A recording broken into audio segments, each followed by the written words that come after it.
Hello friends, आप सभी को अपने यूट्यूब चैनल एसके सिंह इजाजत पर स्वागत है। आज हम इस वीडियो में रेलवे एनटीपीसी एग्जाम जो कि 14 जून सेकंड शिफ्ट का पूर्ण हो चुका है। तो चलिए इस सभी क्वेश्चन को हम लोग देख लेते हैं। उससे पहले यदि आप मेरे चैनल पर न्यू है तो आप लोग चैनल को सब्सक्राइब अवश्य कर लें, क्योंकि जब भी मैं ऐसे वीडियो लाएँ आप लोग को तुरंत से मिल जाए। तो यहाँ पे क्वेश्चन पूछा गया था, 1857 की क्रांति के समय कौन सा जनजातीय विद्रोह नहीं हुआ था। तो 1857 की क्रांति के समय यहाँ पे कई जनजातीय विद्रोह पहले हो चुके थे, जैसे कि भील, संथाल, गोंड और खोंड विद्रोह। लेकिन ये 1857 की क्रांति के साथ नहीं जुड़े थे। तीन इनमें से जो भी आप लोग को ऑप्शन में दिया होगा वो करेक्ट आंसर हो जाएगा। लेकिन कुछ बातों ने बताया कि वहाँ पे मुंडा विद्रोह भी दिया गया था, तो इसको भी हम लोग देख लेते हैं। मुंडा विद्रोह 1899 से 1900 ईस्वी में हुआ था। इसका नेतृत्व बिरसा मुंडा ने किया था। यह विद्रोह मुख्य रूप से वर्तमान झारखंड के छोटा नागपुर के क्षेत्र में स्थित है। ये भी आप लोग ध्यान रखिएगा, और आपको ऑप्शन अगर पता हो तो कमेंट में आप लोग जरूर कर दीजिएगा। यहाँ पे अगला क्वेश्चन पूछा गया था, भारत का विशाल मैदान किन नदियों के द्वारा बना हुआ है। तो यह मैदान तीन नदियों प्रणाली जैसे सिंधु, गंगा और ब्रह्मपुत्र से मिलकर बना है। तो आप लोग का सिंधु, गंगा और ब्रह्मपुत्र वाला पेयर आप लोग का करेक्ट आंसर हो जाएगा। यहाँ पे अगला क्वेश्चन पूछा गया था, लिबिया लाबो सरदेसाई को किस योगदान के लिए 2025 का पद्मश्री अवार्ड से सम्मानित किया गया था। तो इनको यानी लिबिया लोबो सरदेसाई को 2025 का पद्मश्री अवार्ड गोवा के स्वतंत्रता आंदोलन के महत्वपूर्ण योगदान के लिए दिया गया था। तो आप लोग का गोवा का स्वतंत्रता आंदोलन इसका करेक्ट आंसर हो जाएगा। और यहाँ पे उन्होंने 1955 में पुर्तगाली के शासन के खिलाफ लोगों को एकजुटता करने के लिए यहाँ पे अपने भूमिका निभाई थी। अभी आप लोग ध्यान रखिएगा। यहाँ पे अगला क्वेश्चन पूछा गया था, कन्नौज के लिए त्रिपक्षीय संघर्ष किस किस के बीच हुआ था। तो कन्नौज के लिए त्रिपक्षीय संघर्ष गुर्जर प्रतिहार, राष्ट्रकूट और पाल के द्वारा लड़ा गया था। तो आप लोग यहाँ पे एक करेक्ट आंसर हो जाएगा, गुर्जर प्रतिहार, राष्ट्रकूट और पाल के द्वारा यहाँ पे लड़ा गया था। तो आप लोग का ये वाला करेक्ट आंसर हो जाएगा। और यहाँ से देख लेते हैं जो त्रिपक्षीय संघर्ष के बारे में एक्स्ट्रा फैक्ट देख लेते हैं। यहाँ से त्रिपक्षीय संघर्ष 8वीं सदी के अंतिम समय से शुरू होकर 10वीं सदी के अंत तक लगभग 200 वर्षों तक ये चला था। ये 750 से 950 ईस्वी तक चला था। ये भी आप लोग ध्यान रखिएगा। त्रिपक्षीय संघर्ष में अंतिम सफलता गुर्जर प्रतिहार वंश को मिली थी। यहाँ से हो सकता है आगे शिफ्ट में पूछ लिया जाए कि जो त्रिपक्षीय संघर्ष हुआ था उसमें सफलता किसको मिला था। तो ये गुर्जर प्रतिहार वंश को मिला था। ये भी आप लोग ध्यान रखिएगा। कन्नौज पर उनका अधिकार स्थापित हुआ और वे इस संघर्ष के विजेता बन गए थे, गुर्जर प्रतिहार। यहाँ पे अगला क्वेश्चन पूछा गया था, खेलो इंडिया पैरा गेम्स 2025 का आयोजन किस स्टेडियम में किया गया था। तो खेलो इंडिया पैरा गेम्स 2025 नई दिल्ली में 20 मार्च से 27 मार्च तक हुआ था। प्रतियोगिता तीन स्थानों पर आयोजित की जाएगी, जो कि यहाँ पे देख लेते हैं। पहला था जवाहरलाल नेहरू स्टेडियम, दूसरा था इंदिरा गांधी स्टेडियम और यहाँ पे चौथा था डॉक्टर कर्निसी शूटिंग रेंज स्टेडियम। तीनों में से आप लोग का जो भी ऑप्शन दिया गया होगा उसके अनुसार यहाँ पे करेक्ट आंसर हो जाएगा। और यहाँ पे देख लेते हैं एक्स्ट्रा फैक्ट में, एथलीटों और प्रशंसकों को प्रेरित करने के लिए कार्यक्रम का यहाँ पे गाना क्या रहा था। तो इसका गाना रहा था, खेलेगा खेलेगा मेरा इंडिया और जीतेगा जीतेगा मेरा इंडिया, इसका गाना रहा था। इसके शुभंकर की बात कर ले तो इसका नाम उजाला रखा गया था, जो घरेलू गरवैया से प्रेरित है और दृढ़ता और लचीलेपन का प्रतीक है। और यहाँ पे देख लेते हैं फर्स्ट रैंक इसमें किसका था। तो फर्स्ट रैंक हरियाणा के था, जो कुल पदक 104 पदक जीते थे, जिसमें स्वर्ण पदक 34 थे, रजत पदक 39 था और कांस्य पदक 31 था। सेकंड स्थान पे तमिलनाडु था, जिसका टोटल पदक यहाँ पे 74 था, जिसमें से स्वर्ण पदक 28 था, रजत पदक 19 था और कांस्य पदक 27 था।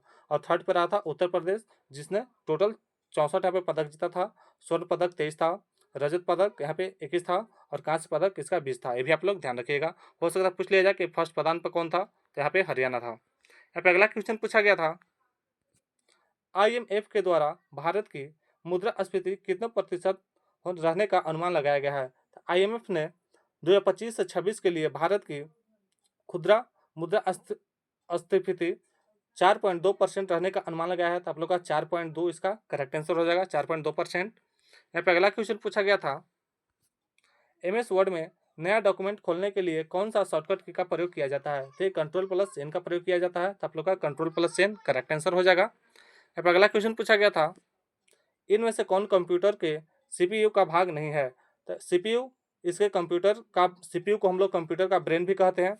देख लेते हैं जो CPU का मुख्यतः 3 भाग होता है, जो कि पहला में होता है ALU, दूसरा में होता है CU यानी कंट्रोल यूनिट, और तीसरा में होता है रजिस्टर। और यहाँ पे आप लोग को चौथा ऑप्शन में दिया गया था ग्राफिक कार्ड, जो कि CPU का भाग नहीं होता है। तो आप लोग यहाँ पे ग्राफिक कार्ड करेक्ट आंसर हो जाएगा। यहाँ पे अगला क्वेश्चन पूछा गया था, कार्डमम द्वीप कहाँ अवस्थित है?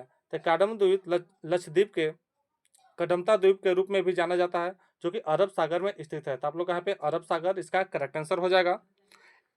यहाँ पे देख लेते हैं इसके एक्स्ट्रा फैक्ट के बारे में।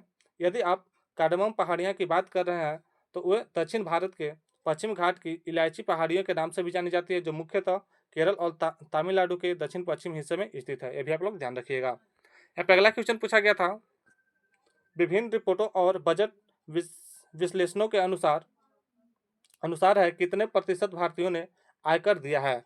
तो 5 से 6%। यहाँ पे भारत में केवल लगभग 5 से 6% वयस्क आबादी ने आयकर यानी इनकम टैक्स हो चुका है। तो आप लोग यहाँ पे 5 से 6% इसका करेक्ट आंसर हो जाएगा। यहाँ पे अगला क्वेश्चन पूछा गया था, लैंडिंग बिल 2025 में क्या प्रावधान है? यहाँ पे पूछा गया था कि जो लैंडिंग बिल है 2025 में इसका क्या प्रावधान रखा गया था। तो इसका तो हमें एग्जैक्ट ऑप्शन नहीं मिल पाया है, लेकिन इसके बारे में हम बता देते हैं। आप लोग मिला लीजिएगा कि ऑप्शन में क्या दिया गया था। यह बिल 169 वर्ष पुराने औपनिवेशिक युग के Indian bill of landing act जो कि 1856 को प्रतिस्थापित करता है। पोत परिवहन यानी शिपिंग दस्तावेज के लिए कानूनी ढांचे और अधुनत और सरल बनाना इसका उद्देश्य रखा गया है।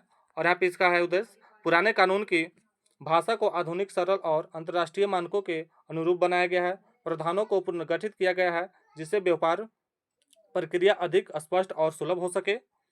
केंद्र सरकार को कानून के प्रभावी कार्यान्वयन के लिए यहाँ पे निर्देश जारी करने का अधिकार दिया गया है। इससे भारत के समुद्री कानून और वैश्विक यहाँ पे मानकों के अनुरूप होंगे, जो कि व्यापार करना आसान होगा और मुकदमेबाजी के जोखिम यहाँ पे कम हो जाएंगे। तो आप लोग बताइएगा इनमें से ऑप्शन क्या दिया गया था। यहाँ तो हम बता दिए हैं कि लैंडिंग बिल का प्रभाव क्या रहा था। इसमें से आप लोग का जो ऑप्शन होगा वो करेक्ट आंसर हो जाएगा। यहाँ पे अगला क्वेश्चन पूछा गया था, हाल ही में गैलियम नाइट्रेट का प्रयोग मुख्यतः किस रूप में किया जाता है? तो देख लेते हैं गैलियम नाइट्रेट का प्रयोग कहाँ कहाँ किया जाता है। तो यहाँ पे गैलियम नाइट्रेट का मुख्य रूप से प्रयोग ऊर्जा दक्षता और डिकार्बनाइजेशन के लिए उपयोग यहाँ पे किया जाता है, जो कि इलेक्ट्रॉनिक्स, मोबिलिटी, रेजिडेंशियल सोलर,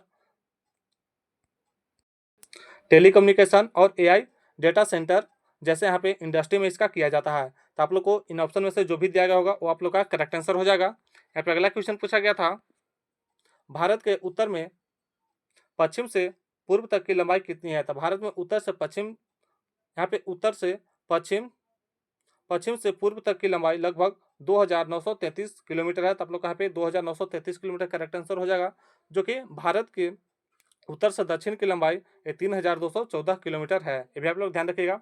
यहाँ पे क्वेश्चन पूछा गया था कि उत्तर में पश्चिम से पूर्व तक की लंबाई कितनी है। यहाँ पे ध्यान दीजिएगा, पश्चिम से पूर्व तक पूछा गया था, तो यहाँ पे पश्चिम में पूर्व तक की लंबाई जो है 2933 किलोमीटर है। तो ये वाला आप लोग का करेक्ट आंसर हो जाएगा। अभी जो लंबाई है 3214, ये उत्तर से दक्षिण की लंबाई है। ये भी आप लोग ध्यान रखिएगा। यहाँ पे अगला क्वेश्चन पूछा गया था, नरकोंडम द्वीप समूह कहाँ स्थित है? तो नरकोंडम द्वीप समूह भारत के अंडमान और निकोबार द्वीप में स्थित है। तो आप लोग का अंडमान निकोबार द्वीप समूह इसका करेक्ट आंसर हो जाएगा। यह अंडमान सागर में उत्तर और मध्य अंडमान जिले के अंतर्गत आता है और यह एक निष्क्रिय ज्वालामुखी द्वीप है। ये भी आप लोग ध्यान रखिएगा। यहाँ पे अगला क्वेश्चन पूछा गया था, छोटे किसानों ने मुख्य रूप से किसके कारण हरित क्रांति प्रौद्योगिकियों को व्यापक रूप से नहीं अपनाया है? तो यहाँ पे देख लेते हैं क्यों नहीं अपनाया है। इसलिए क्योंकि संसाधनों की कमी था, यहाँ पे उच्च लागत थी और नीतिगत असमानता के कारण छोटे किसानों ने हरित क्रांति प्रौद्योगिकी को व्यापक रूप से नहीं अपना पाए थे। तो ये वाला आप लोग का यहाँ पे करेक्ट आंसर हो जाएगा। यहाँ पे अगला क्वेश्चन पूछा गया था, निम्नलिखित में से कौन सा चैनल लक्षद्वीप समूह को मिनिकॉय द्वीप को मालदीव से अलग करता है? तो 8 डिग्री चैनल मिनिकॉय को मालदीव से अलग करता है। तो आप लोग 8 डिग्री चैनल करेक्ट आंसर हो जाएगा। यहाँ पे देख लेते हैं एक्स्ट्रा फैक्ट में, जो 11 डिग्री चैनल है ये अमिनी द्वीप को कनौर को विभाजित करता है और अंडमान और निकोबार द्वीप समूह को 10 डिग्री चैनल द्वारा अलग किया जाता है। जो 9 डिग्री चैनल है ये मिनिकॉय को लक्षद्वीप से अलग करता है। ये भी आप लोग ध्यान रखिएगा। यहाँ पे अगला क्वेश्चन पूछा गया था, भारत में पहला हिरन पार्क और मिनी चिड़ियाघर कहाँ बनाया जाएगा? तो भारत में पहला हिरन पार्क और मिनी चिड़ियाघर नोएडा, जो कि उत्तर प्रदेश के सेक्टर 91 में स्थित बायोडाइवर्सिटी पार्क में मनाया जा रहा है। तो आप लोग का यहाँ पे नोएडा इसका करेक्ट आंसर हो जाएगा। यहाँ पे अगला क्वेश्चन पूछा गया था, निम्नलिखित युग्मों में किनमें गुणित अनुपात का नियम लागू होता है। तो इसका तो हमें ऑप्शन नहीं मिल पाया है, लेकिन हम यहाँ पे बता देते हैं कि गुणित अनुपात नियम होता क्या है। ये गुणित अनुपात नियम का नियम, जिसे डाल्टन का नियम भी कहा जाता है, ये डाल्टन का कहा जाता है, ये लागू होता है जब दो तत्व एक से अधिक यौगिक बनाते हैं। इस नियम के अनुसार एक तत्व के द्रव्यमान का अनुपात जो दूसरे तत्व के निश्चित द्रव्यमान के साथ संयुक्त होता है, छोटी पूर्ण संख्याओं का अनुपात होता है। तो यहाँ पे देख लेते हैं, एग्जाम्पल्स हो सकता है आप लोगों को समझ में आ जाए। हाइड्रोजन और ऑक्सीजन ये मिलकर पानी यानी H2O बनाते हैं, और हाइड्रोजन पर ऑक्साइड जैसे कि H2O2 बनाते हैं। नाइट्रोजन और ऑक्सीजन ये दोनों मिलकर कई ऑक्साइड बनाते हैं, जैसे कि N2O, NO, N2O3, NO2, N2O5, ये सब इसके एग्जाम्पल हैं। तब लोग बताइएगा वहाँ पे ऑप्शन में इजेक्ट आखिर था का, लेकिन हमने यहाँ पे गुणित नियम बता दिए हैं क्या होता है। यहाँ पे अगला क्वेश्चन पूछा गया था, अमरावती स्तूप का किस काल में बनाया गया था। जो अमरावती स्तूप है ये किस काल में बनाया गया था। तो सातवाहन वंश के शासन काल में बनाया गया था। तो आप लोग का सातवाहन यहाँ पे पूछा किस काल में बनाया गया था। तो इसकी स्थापना तीसरी दूसरी शताब्दी में ईसा पूर्व में हुई थी। तो इसका तीसरी दूसरी शताब्दी इसका करेक्ट आंसर हो जाएगा। और ये किस शासन काल में बनाया गया था। तो सातवाहन वंश के शासन काल में बनाया गया था। ये भी आप लोग ध्यान रखिएगा। यहाँ से अब पूछा जा रहा है सातवाहन वंश से, तो देख लेते हैं सातवाहन वंश के प्रमुख यहाँ पे पॉइंट, क्योंकि कल तक पूछा जा रहा था मौर्य वंश से, अब यहाँ पे टॉपिक बदल चुका है, इसलिए आप लोग देख लीजिए इसको। सातवाहन वंश की स्थापना किसने की थी। तो सुमु के द्वारा किया गया था। सातवाहन वंश की राजधानी कहाँ थी। तो प्रतिष्ठान यानी पैठान, जो कि महाराष्ट्र में है। सातवाहन वंश को और किस नाम से जाना जाता है। तो इसे अंध्र वंश या अंध्र सातवाहन वंश के नाम से जाना जाता है। सातवाहन वंश के प्रमुख शासक कौन थे। थे सिमुक थे, सतकर्णी प्रथम थे, गौतमी पुत्र सतकर्णी थे, वाशिष्ठ पुत्र पुलुमावी थे, यज्ञश्री सतकर्णी थे। ये सब इसके प्रमुख शासक थे, इनको भी ध्यान रखिएगा। सातवाहन वंश की राजकीय भाषा कौन सी थी। तो प्राकृतिक और मराठी प्राकृतिक यहाँ की प्रमुख भाषा थी। सातवाहन वंश के समय कौन सी प्रमुख कलाएं विकसित हुई थी। तो अमरावती कला, अजंता और एलोरा की गुफा यहाँ पे प्रमुख विशेषता, यहाँ पे प्रमुख कलाएं थी। ये भी आप लोग ध्यान रखिएगा। सातवाहन वंश के समय समाज के विशेषता क्या थी। यहाँ पे मातृशतात्मक यानी नामकरण प्रथा थी, जैसे कि गौतमीपुत्र सतकर्णी। भूमिदान की प्रथा की शुरुआत किसने की थी। तो सातवाहन राजाओं ने ही की थी। ये भी आप लोग ध्यान रखिएगा। यहाँ से सातवाहन वंश का प्रमुख पॉइंट है, इसको आप लोग ध्यान रखिएगा। हो सकता है कि आगे के शिफ्टों में यहाँ से क्वेश्चन को पूछ लिया जाए। यहाँ पे अगला क्वेश्चन पूछा, उससे पहले यहाँ पे देख लेते हैं, जो सातवाहन वंश था इसका शासनकाल कब से कब तक रहा था। तो लगभग 230 ईसा पूर्व से तीसरी शताब्दी तक इसकी शासनकाल रहा था। ये भी आप लोग ध्यान रखिएगा। यहाँ पे अगला क्वेश्चन पूछा गया था, 2025 तक संविधान में 8वीं अनुसूची में कुल कितनी भाषाएं हैं। तो यहाँ पे 22 भाषाएं हैं। तो आप लोग का 22 भाषा इसका करेक्ट आंसर हो जाएगा।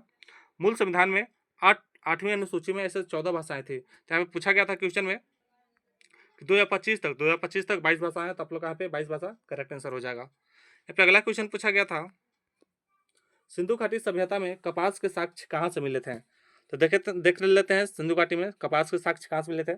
सिंधु घाटी सभ्यता में कपास के साक्ष्य मोहनजोदड़ो और मेहरगढ़ से मिले थे।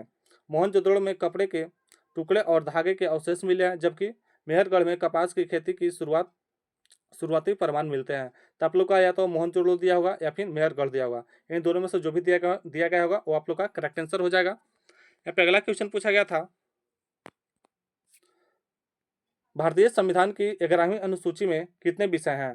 तो भारतीय संविधान की 11वीं अनुसूची को 1992 में 73वें संविधान संशोधन अधिनियम द्वारा जोड़ा गया था। भारतीय संविधान की 11वीं अनुसूची में 29 विषय हैं। तो आप लोग यहाँ पे 29 विषय करेक्ट आंसर हो जाएगा। यहाँ पे अगला क्वेश्चन पूछा गया था,